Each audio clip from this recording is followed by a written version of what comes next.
Gervonta Davis just posted that he would beat the brakes off of you. Would you guys fight? Yeah, I mean, I'll be down.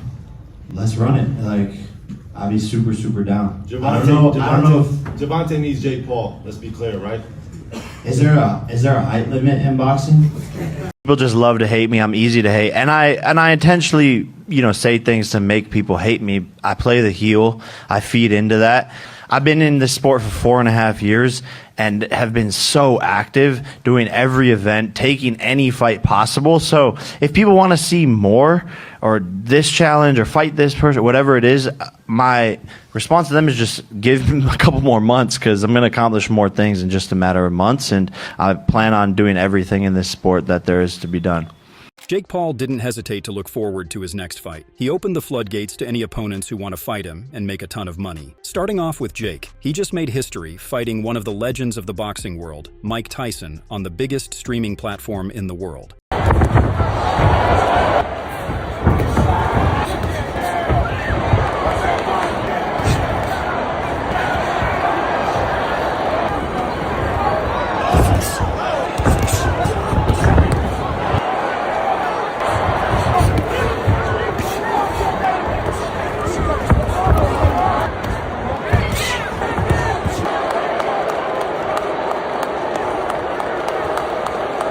Since this fight made both the fighters millions of dollars, Jake is no longer calling out fighters and instead thinks that they need him. Who are you fighting next and when? Anyone I want. This is the biggest event. Over 120 million people on Netflix. We crashed the site. The biggest U.S. boxing gate. $20 million. U.S. history. And everyone is next on the list. I'm not even going to call out specific names, but... He boasted the huge success Tyson and Jake just had with the fight. Now every boxer out there knows that Jake is a decent boxer and can make a huge payday out of it. So even though he called Canelo out recently before the fight, he now believes that Canelo needs him more than he needs him. How about Canelo? You said Canelo this week. Canelo needs me, so I'm not even going to try and call him out, but he knows he wants the payday, so he knows where the money man's at. In the post-fight conference, when asked about Gervonta Davis's call-out, Jake said confidently that he's down to fight whoever. Even though Tyson versus Paul was criticized by many fighters before and after the fight, the co-main event between Katie Taylor and Amanda Serrano took the gold for being the most interesting and controversial fight of the night. I'm a featherweight, man. You are a tough fighter, period. The cut, obviously, very significant. How much did it bother you throughout the fight? Listen, every time you get a cut, it bothers. And you get blood in your eye, it hurts. She kept headbutting me, but we knew that from the very beginning, from the first fight. That's what they do. The problem arose when it was seen that Taylor headbutted Serrano, causing a nasty cut over her eye. A point was deducted for it, but the razor-thin victory had the fans and pros split. Zab Judah was in the arena and did not like the decision at all. What's your reaction? Boom! Boom! Yeah, boom! Luke, what's your reaction? What's your reaction? Hell no! Hell no?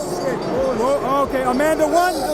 Brooklyn. He did not hesitate to say that Amanda was the real winner of the fight. Katie pretty much stood up for herself in the post-fight conference to say that headbutts happen because it's a rough sport and called it an accident. She's proud of her win as she reclaimed her WBA, WBO, WBC, IBF, IBO, and Ring Magazine's super lightweight world titles with her second win over Serrano.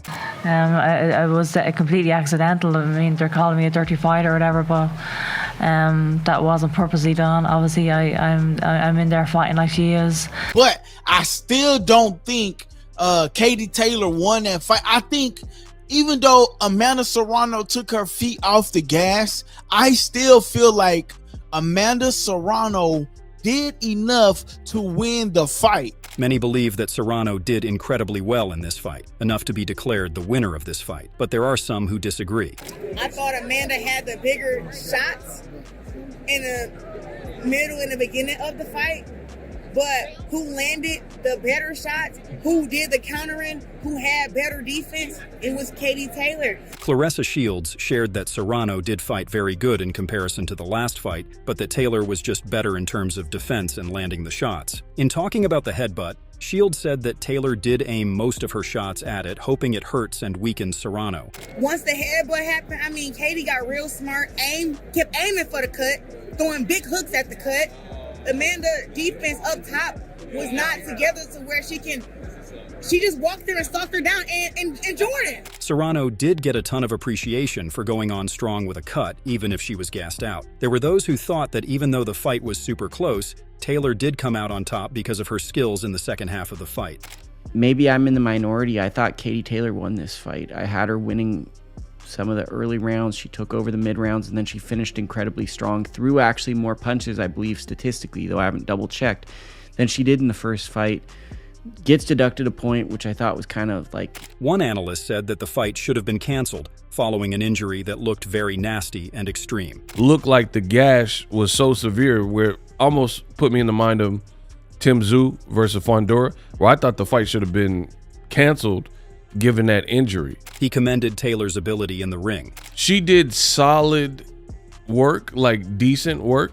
She was kind of like shoe shining. I didn't see a lot of power. Katie Taylor did fight dirty and aim a ton of shots at Serrano's cut during the last round, which did not sit well with the crowd. But I feel once the cut opened up, I don't know the exact round, but once the gash and the cut opened up on Amanda Serrano, Katie Taylor deliberately was targeting that cut with punches, some, but also with her head. Another problem arose when Katie Taylor's Eddie Hearn had a little bit of a tussle with Team Jake Paul. Hearn was seen super happy on Taylor's side shortly after she was announced as the winner.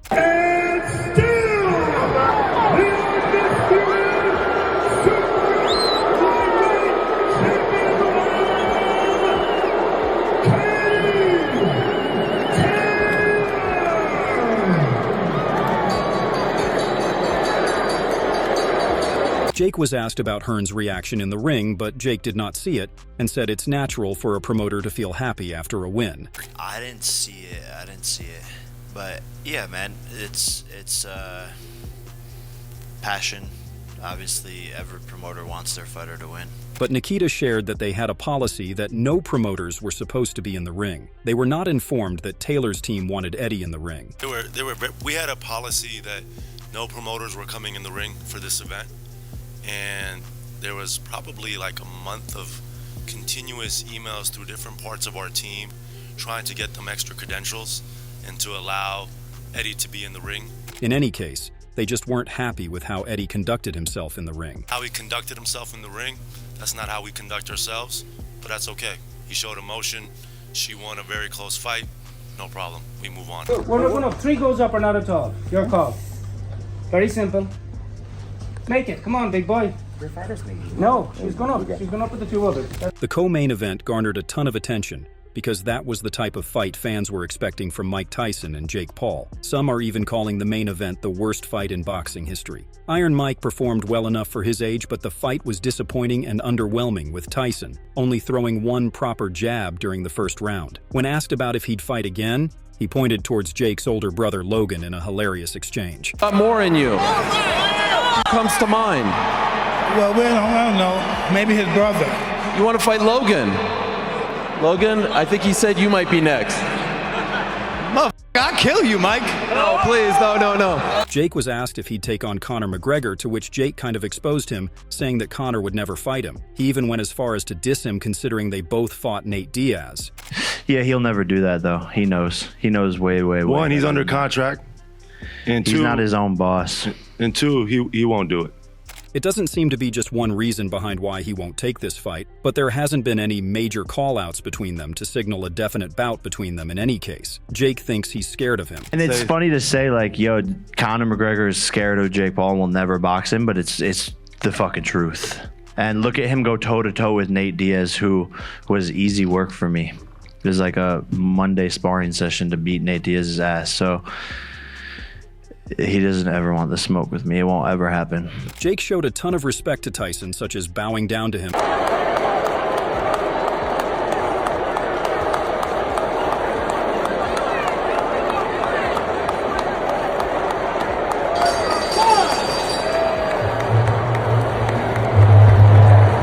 And calling him the GOAT of boxing. First and foremost, Mike Tyson. It's such an honor. Let's give it up for Mike, bro. He's a legend. He's the greatest to ever do it. He's the GOAT. I look up to him. I'm inspired by him, and we wouldn't be here today without him.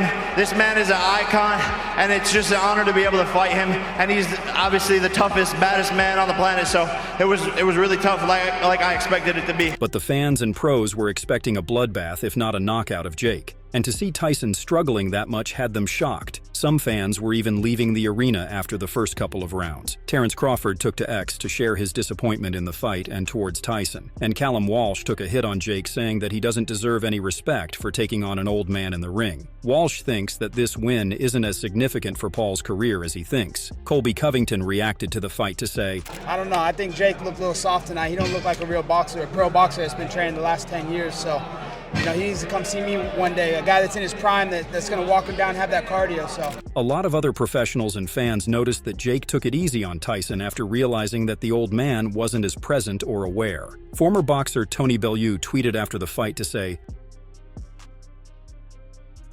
Paulie Malignaggi said that Jake wasn't fighting Tyson properly and took it easy on him. Jake confirmed this in the press conference after the fight to say that he didn't feel Tyson's power at all. Did you feel Mike's power at all? No. He hit you with one, and you gave him the tongue. I only because the crowd got turned up, but it didn't actually hurt. But I mean, no one's punches have really hurt. I got buzzed a little bit against Tommy Fury, but that's about it.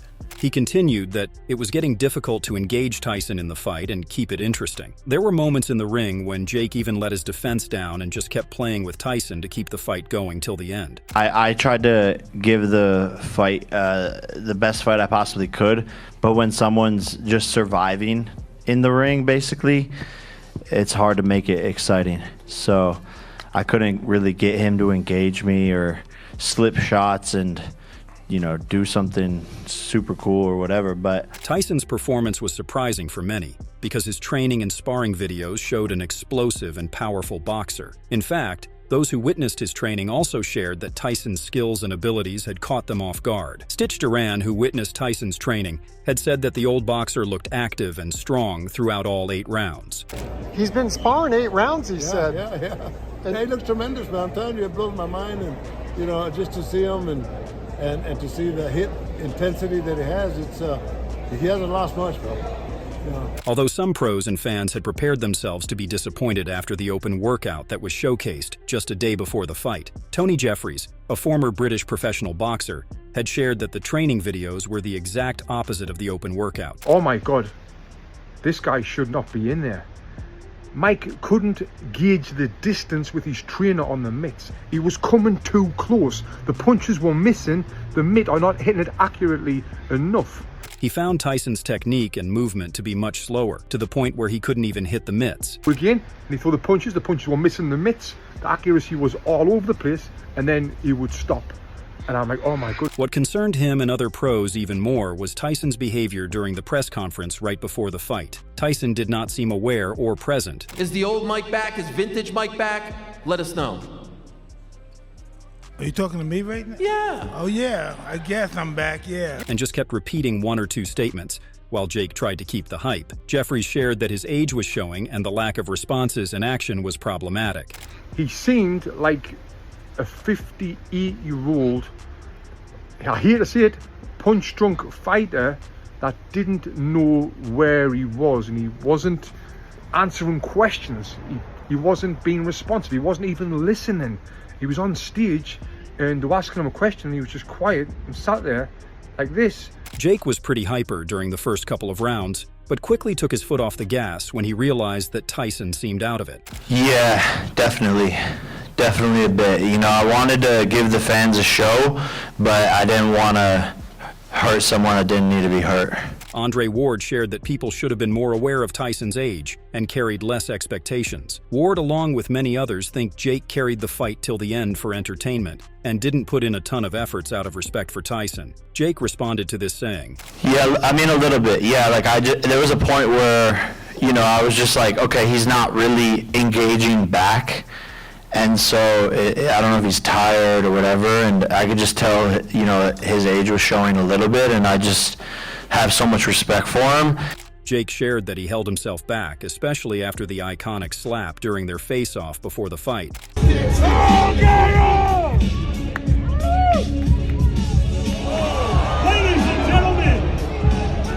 But he couldn't let the violence in since his opponent wasn't engaging. Respect for him, and that like violence war thing between us, like after he slapped me, I wanted to, you know, be aggressive and take him down and knock him out and all that stuff, but that kind of went away as the rounds went on. The fight was engaging and interesting for some, but controversial and disrespectful for others. What do you think of the fights? Do you think Katie Taylor won that bout fair and square? What did you think of the fight between Jake and Tyson? Let us know in the comments and below, and subscribe for more.